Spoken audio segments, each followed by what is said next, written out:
वल्लभ श्री वृंदावन श्री वंचन। आज की कथा कार्तिक मास के 8वें अध्याय की कथा है, लेकिन उससे पहले मैं आपको एक बहुत ही सुंदर कहानी सुनाने जा रहा हूँ। कार्तिक माह में बहुत सी कहानियाँ कही जाती हैं, लेकिन अब जो कहानी बताई जा रही हैं वो एक ही कहानी कही जाती हैं। एक ब्राह्मण और ब्राह्मणी थे। वो 700 कोस दूर गंगा जमुना स्नान करने जाते थे। रोज इतनी दूर आने जाने से ब्राह्मणी थक जाती थी। एक दिन ब्राह्मणी कहती है कि कोई बेटा होता तो बहू आ जाती। घर वापस आने पर खाना बना हुआ मिलता तो कपड़े धुले मिलते। ब्राह्मण कहता है कि तूने भली बात चलाई, चल मैं तेरे लिए बहू ला ही देता हूँ। ब्राह्मण फिर बोला कि एक पोटली में थोड़ा सा आटा बांध दे, उसमें थोड़ी सी मोर असरपी डाल दे। उसने पोटली बांध दी और ब्राह्मण पोटली लेकर चल दिया।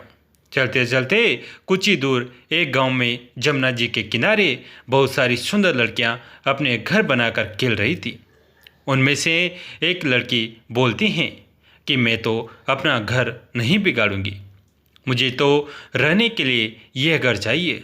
उसकी बात सुन ब्राह्मण के मन पर वही लड़की छा गई और मन ही मन सोचने लगा कि बहू बनाने के लिए यही लड़की ठीक रहेगी। जब वो लड़की जाने लगी तो ब्राह्मण भी उसके पीछे चला, और जब वो लड़की अपने घर पहुंचती है तब बूढ़ा ब्राह्मण बोला, बेटी कार्तिक का महीना है, मैं किसी के यहाँ खाना नहीं खाता। तुम अपनी माँ से पूछो कि मेरा आटा छान कर 4 रोटी बना देगी क्या। यदि वो मेरा आटा छान कर रोटी बनाएगी तभी मैं खाऊंगा। लड़की अपनी माँ को सारी बात बताती है। माँ कहती हैं कि बेटी बाबा से कह दे कि रोटी में 4 रोटी वो भी खा लेंगे। लेकिन लड़की कहती है कि नहीं माँ, बाबा ने कहा है कि मेरा आटा छान कर बनाओगी तभी वो खाएंगे। तब उसकी माँ कहती हैं कि ठीक है, जा बाबा से कह दे कि अपना आटा दे दे। उसने आटा छाना तो उसमें से मोर असरपी निकली। वो सोचती हैं कि जिसके आटे में इतनी मोर असरपी हैं उसके घर ना जाने कितनी होगी। जब ब्राह्मण रोटी खाने बैठा तो लड़की की माँ बोली, बाबा तुम लड़के की सगाई करने जा रहे हो। बाबा बोला कि मेरा लड़का तो काशी बनारस पढ़ने गया हुआ है, लेकिन अगर तुम कहो तो मैं खान कटोरे से तेरी लड़की को ब्याह कर साथ ले जाऊं। लड़की की माँ बोली, ठीक है बाबा, और वो ब्याह कर लाया। घर आकर बोला, रामू की माँ दरवाज़ा खोल कर देख, मैं तेरे लिए बहू लेकर आया हूँ, आकर बहू का स्वागत सत्कार कर। ब्राह्मणी बोली, दुनिया ताने मारती थी, अब तू भी मार ले। हमारे तो 7 जन्म तक कोई बेटा बेटी नहीं है, तो बहू कहाँ से आएगी। ब्राह्मण बोला, ना तू दरवाज़ा तो खोल। ब्राह्मणी ने दरवाज़ा खोला तो सामने बहू खड़ी देखी। तब वो आदर सत्कार से बहू को अंदर ले गई। अब जब ब्राह्मण ब्राह्मणी नहाने जाते तो बहू घर का सारा काम करके रखती, खाना बनाती और सास ससुर के कपड़े धोती और रात में उनके पैर दबाती। इस तरह से काफ़ी समय बीत जाता है। सास बहू को सीख देती हैं कि बहू चूल्हे की आग ना बुझने देना और मटके का पानी खत्म ना होने देना। एक दिन चूल्हे की आग बुझ गई। बहू भागी भागी पड़ोसन के घर गई और बोली, मुझे थोड़ी सी आग दे दो, मेरे चूल्हे की आग बुझ गई है। मेरे सास ससुर सुबह 4 बजे से बाहर गए हुए हैं और वे थके हारे वापस आएंगे, मुझे उनके लिए खाना बनाना है। पड़ोसन कहते हैं, अरे तू तो बावली है, तुझे तो ये दोनों मिलकर पागल बना रहे हैं। इनका ना कोई बेटा है और ना ही कोई बेटी है। बहू बोली, ना आप ऐसे मत बोलो, क्योंकि इनका बेटा काशी बनारस पढ़ने गया है। पड़ोसन फिर बोली, अरे तुझे ये झूठ बोल कर लाए हैं, इनका कोई बेटा नहीं है। अब बहू पड़ोसन की बातों में आ गई और कहने लगी कि अब आप ही बताओ मैं क्या करूं। पड़ोसन कहने लगी, करना क्या है, जब सास ससुर आए तब जली फूकी रोटी बना देना, अलून फलूनी दाल बना देना, खीर की कड़ची दाल में और दाल की कड़ची खीर में डाल देना। बहू पड़ोसन की सारी सीख लेकर अपने घर आ गई और जैसा पड़ोसन ने बताया वैसा ही उसने किया। जब सास ससुर घर आए तब भूखों का कोई आदर सत्कार हुआ बहू ने नहीं किया और ना ही उनके कपड़े धोए। जब सास ससुर को खाना दिया तो सास बोली, बहू ये जली फूकी रोटी क्यों है और दाल भी अलूनी है। बहू पलट कर जवाब देती हैं कि आज यही खाओ। सासू जी, अगर एक दिन ऐसा खाना खा भी लिया तो तुम्हारा कुछ बिगड़ नहीं जाएगा। मुझे तो जीवन भर की ही अनूठी रहना है। बहू की बातें सुनकर सास बोली कि आज तो बहू ने अच्छी सीख नहीं सीखी है।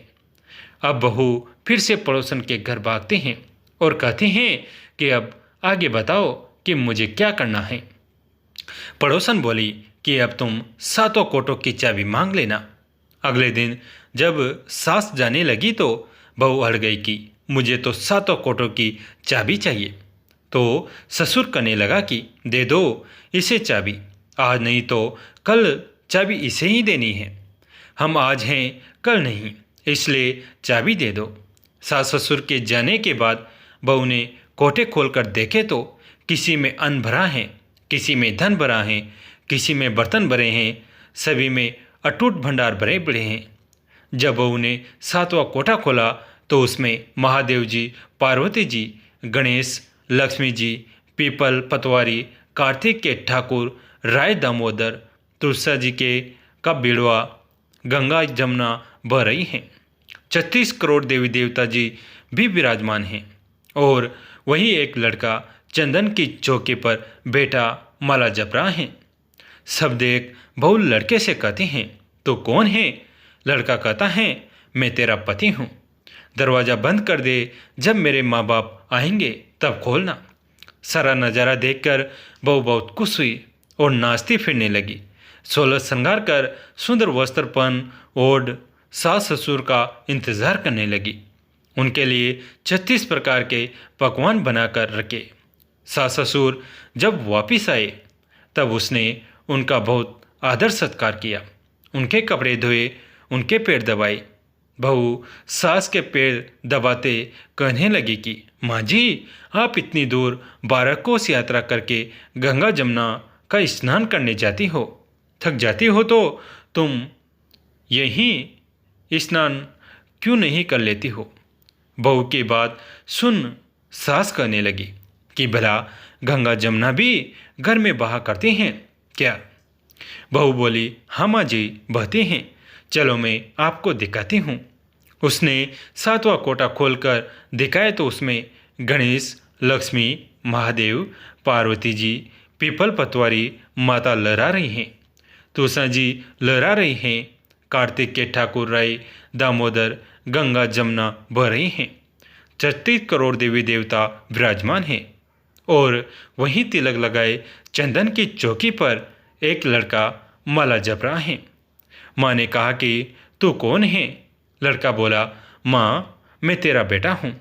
बुढ़िया फिर बोली, तू कहाँ से आया है?